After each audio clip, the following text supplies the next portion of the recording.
তো বন্ধুরা কেমন আছো তোমরা সবাই? আশা করি সবাই খুবই ভালো আছো। আমি প্রীতম চলে আসলাম আজকে আবার একটা নতুন ইন্টারেস্টিং ভিডিওতে। তো আমি জানি অনেক দিন পরেই আমি চলে এসেছি, কিন্তু তোমাদের জন্য একটা ইন্টারেস্টিং এবং ধামাকাদার ভিডিও নিয়ে আমি আজকে এসেছি। তো আজকের ভিডিওতে আমরা অভিজিৎ গঙ্গোপাধ্যায় সম্পর্কে বেশ কিছু তথ্য জানবো অভিজিৎ গঙ্গোপাধ্যায় কে, জানবো অভিজিৎ গঙ্গোপাধ্যায় কেন তার বিচারপতি পদ থেকে রিজাইন দিয়েছে, এবং এটাও জানবো যে বিচারপতি পদ থেকে রিজাইন দিয়ে সে কেন পলিটিশিয়ান হলো, এবং এটাও জানবো যে এত পার্টি থাকতে সে কেন বিজেপিতে যোগ দিল। তোমরা বুঝতেই পারছো যে আজকের ভিডিওটা কতটা ইন্টারেস্টিং হতে চলেছে। তো ভিডিওটা প্লিজ তোমরা শেষ পর্যন্ত দেখো। ভালো লাগলে লাইক করতে ভুলবে না, কমেন্ট করতে ভুলবে না, আর চ্যানেলে নতুন হয়ে থাকলে প্লিজ চ্যানেলটি সাবস্ক্রাইব করতে যেন ভুল না হয়। তো চলো আজকের ভিডিওটা আমরা এখানে শুরু করি। প্রথমে আমরা জানবো যে অভিজিৎ গঙ্গোপাধ্যায় কে। অভিজিৎ গঙ্গোপাধ্যায় হলেন কলকাতা হাইকোর্টের একজন প্রাক্তন বিচারপতি। অভিজিৎ গঙ্গোপাধ্যায়ের বাবাও ছিলেন একজন বিখ্যাত আইনজীবী। তিনি মিত্র ইনস্টিটিউশন থেকে 1979 সালে পাস আউট করেন এবং হাজারি ল কলেজ থেকে তিনি তার আইনজীবী পড়াশোনাটা কমপ্লিট করেন। অভিজিৎ গঙ্গোপাধ্যায়ের প্রথম কর্মজীবন শুরু হয় WBCS এর এ গ্রেড অফিসার হিসাবে, এবং সেকেন্ডলি উনি 2018 সালে কলকাতা হাইকোর্টের অতিরিক্ত বিচারপতি হিসাবে নিযুক্ত হন। 30 জুলাই 2020 সালে তিনি স্থায়ীভাবে বিচারপতি হন কলকাতা হাইকোর্টের, আর 5 মার্চ 2024 সালে তিনি রিজাইন দিয়ে দেন। এবার আমরা জানবো যে অভিজিৎ গঙ্গোপাধ্যায় কেন রিজাইন দেন। বেশ কয়েকটা ইন্টারভিউতে অভিজিৎ গঙ্গোপাধ্যায়কে এই প্রশ্নগুলো করা হয়েছিল, এবং তিনি যেই উত্তরগুলো দিয়েছেন সেগুলোকে আমরা কালেক্ট করে আপনাদেরকে জানাচ্ছি। অভিজিৎ গঙ্গোপাধ্যায়ের মূল বক্তব্য হলো তিনি চান পশ্চিমবঙ্গকে দূষণ মুক্ত করতে, পরিবেশ দূষণ না, সমাজের দূষণ। তো অভিজিৎ গঙ্গোপাধ্যায় চান যে দুষ্কৃতি মুক্ত পশ্চিমবঙ্গ তৈরি করতে। অভিজিৎ গঙ্গোপাধ্যায় চান পশ্চিমবঙ্গে গুন্ডামি বন্ধ করতে। অভিজিৎ গঙ্গোপাধ্যায় চান পশ্চিমবঙ্গের ডেভেলপমেন্ট করতে। অভিজিৎ গঙ্গোপাধ্যায় চান অন্যায়ের বিরুদ্ধে লড়াই করতে, যেটা তিনি বিচারপতি হিসাবে করতে পারছিলেন না। যেই কাজগুলো যেগুলো তার সীমার মধ্যে ছিল না, সেইগুলো তিনি পলিটিশিয়ান হয়ে করতে চান। আসলে অভিজিৎ গঙ্গোপাধ্যায়ের মতানুসারে তিনি তখনই অন্যায়ের বিরুদ্ধে প্রতিবাদ করতে পারবে যখন সেই অন্যায় কোর্ট পর্যন্ত আসবে। তাই যে সমস্ত অন্যায়গুলো কোর্ট পর্যন্ত আসছে না, তিনি পলিটিশিয়ান হয়ে সেই সমস্ত অন্যায়গুলোরও বিরুদ্ধে লড়তে চান। অ্যাকচুয়ালি কোনো না কোনো দিক থেকে অভিজিৎ গঙ্গোপাধ্যায় এটা মানুষকে বুঝিয়ে দিচ্ছেন যে তার লড়াইটা অন্যায়ের বিরুদ্ধে, অর্থাৎ টিএমসির বিরুদ্ধে। এবং অভিজিৎ গঙ্গোপাধ্যায়ের মুখে এই কথাটা আপনারা অনেকবারই শুনবেন যে তিনি অভিষেক বন্দ্যোপাধ্যায়ের নামটাই শুনতে চান না। তিনি একথা বলেছেন বহুবার যে আমার সামনে আপনারা যার নাম করুন না কেন, ওই ব্যক্তির নাম করবেন না।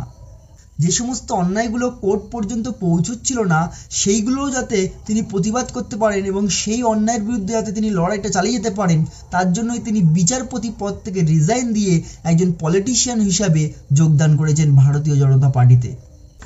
এবার তাহলে আপনাদের মনে এই প্রশ্নটা আসছে যে তাহলে এত পার্টি থাকতে ভারতীয় জনতা পার্টি অর্থাৎ বিজেপিতে কেন যোগ দিল? সিপিএম ছিল, কংগ্রেস ছিল, টিএমসি ছিল। আসলে বিজেপির বেশ কিছু স্কিমে তিনি সন্তুষ্ট, বিজেপির বেশ কিছু কার্যকলাপে তিনি প্রচণ্ড পরিমাণে সন্তুষ্ট, যে কারণে তিনি বিজেপিতে যোগ দিয়েছেন। বিজেপির বেশ কিছু স্কিম আমি আপনাদেরকে তুলে ধরছি যেগুলোর কথা উনি উল্লেখ করেছেন, যার মধ্যে অন্যতম হলো মেক ইন ইন্ডিয়া। কারণ আমরা এতদিন বিদেশি জিনিস ব্যবহার করছিলাম, made in China, made in Japan, কিন্তু এখন ইন্ডিয়া মেক ইন ইন্ডিয়ার ওপরে প্রচণ্ড পরিমাণে নির্ভরশীল, এবং মেক ইন ইন্ডিয়ার প্রোডাক্টগুলো অন্য বিদেশেও সেল হচ্ছে, যে কারণে আমরা নিজেদের ওপরে আত্মনির্ভর হচ্ছি, প্লাস আমাদেরই প্রোডাক্ট বিদেশে গিয়ে আরও বেশি বাণিজ্য দিচ্ছে আমাদের দেশকে। এই কাজের জন্য বিজেপি সরকার অনেকগুলো স্কিমও চালু করেছেন। বিজেপি সরকার রিসার্চে বুস্ট করেছেন। আগে যে পরিমাণে রিসার্চ হতো তার থেকে প্রচণ্ড পরিমাণে বেশি রিসার্চ হয় বিজেপি সরকার আসার পরে। ইনভেস্টমেন্ট করা হচ্ছে বিভিন্ন ব্যবসার উপরে, বিভিন্ন প্রজেক্টের উপরে, যেটা কিনা অন্যান্য সরকারের থেকে এই বিজেপি সরকার আসার পরে বেশি হয়েছে। এবং যে কোনো প্রোডাক্ট তাকে ইন্ডিয়াতে বানানো এবং সেই প্রোডাক্টটা যাতে মার্কেটে ভালো জায়গা নিতে পারে সেদিকেও লক্ষ্য রাখা, এই সমস্ত বিষয়ে মেক ইন ইন্ডিয়া যে প্রজেক্টটা রয়েছে সেটা খুব ভালোভাবে ইন্ডিয়ায় কাজ করছে বিজেপি সরকারের। এরপরে যে স্কিমটা বিজেপি সরকারের ছিল সেটা হচ্ছে যে স্বচ্ছ ভারত মিশন। এটা 2 অক্টোবর 2014 চালু করা হয়েছিল প্রধানমন্ত্রী নরেন্দ্র মোদীর দ্বারা। এই স্বচ্ছ ভারত মিশনের দ্বারা পুরো ইন্ডিয়াকে ক্লিন রাখার চেষ্টা করা হয়েছে।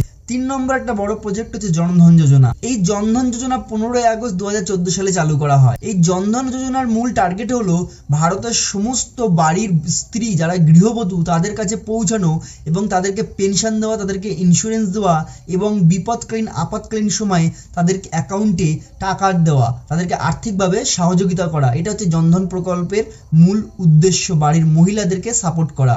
আর একটা বড় বিজেপি সরকারের প্রজেক্ট হলো manufacturing and export project. BJP government railways, insurance এবং ডিফেন্সে তাদের যে এফডিআই তার লিমিটটা অনেকটা পরিমাণে বাড়িয়ে দিয়েছে। নরেন্দ্র মোদী ভারতবর্ষের প্রধানমন্ত্রী হওয়ার পরে বিদেশি আমাদের যে পার্শ্ববর্তী যে সমস্ত বিদেশি দেশগুলো রয়েছে তাদের সাথে আমাদের সম্পর্কটা অনেকটা শক্ত হয়েছে এবং তাদের কাছে ইন্ডিয়ার একটা যে ইন্ডিয়া নামের সাথে একটা ওয়েট এসেছে, যেটা আগেরকার যে সমস্ত প্রধানমন্ত্রী ছিল তখন এই জায়গাটা নিতে পারেনি। আজকের দিনে বিদেশে আমাদের ইন্ডিয়ার একটা বিশাল নাম এবং ইন্ডিয়ার যে কতটা উন্নত হচ্ছে সেটা তারা ভালোভাবেই বুঝতে পারছে, যে কারণে বিদেশে ইন্ডিয়াকে নিয়ে অনেকটা সম্মান দেওয়া হয়। এবং আমাদের বর্তমান যে প্রধানমন্ত্রী নরেন্দ্র মোদী তিনি বিদেশে গিয়ে বিদেশে যে বড় বড় বিজনেসম্যান তাদের সঙ্গে ডিল করে ইন্ডিয়ায় বেশ বড় বড় ব্যবসা চালু করছেন। সেক্ষেত্রে আমাদের ইন্ডিয়াতে প্রচণ্ড পরিমাণে জব ভ্যাকান্সি বাড়ছে, প্লাস ইন্ডিয়ার জিডিপিও এতে অনেকটাই বাড়ছে।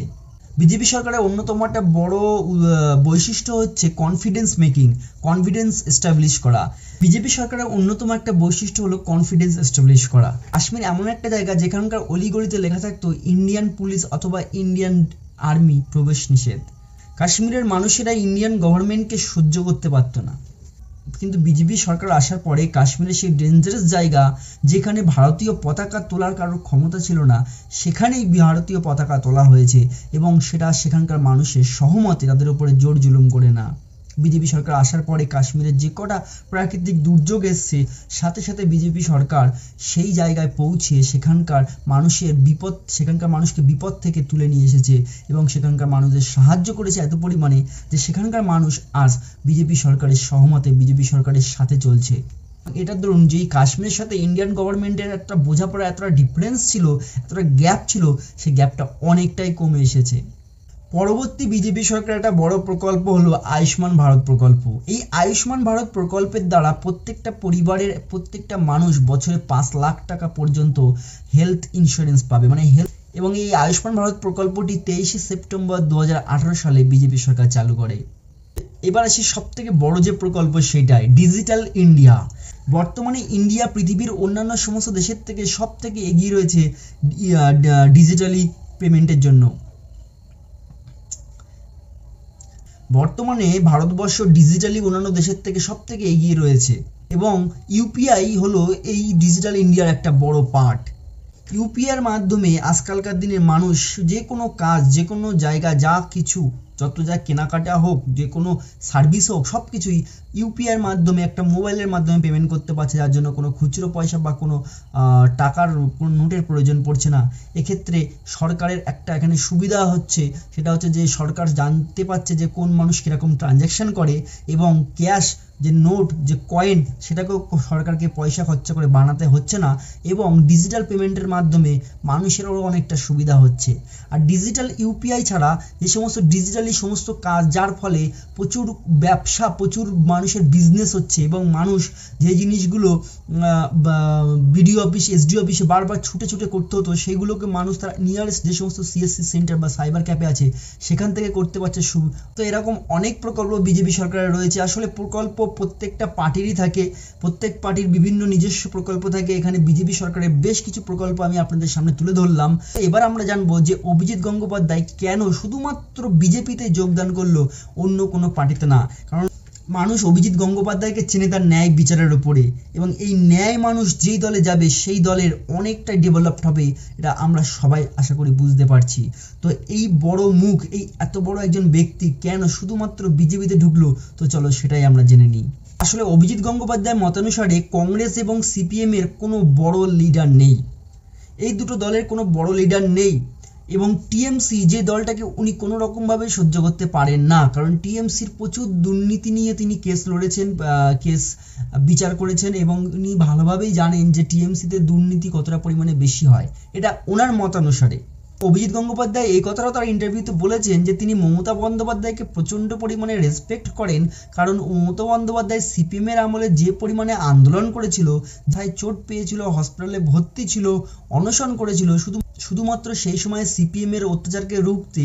তো তিনি সেই কারণে মমতা ব্যানার্জিকে প্রচণ্ড পরিমাণে রেসপেক্ট করেন, কিন্তু তিনি টিএমসির অন্যান্য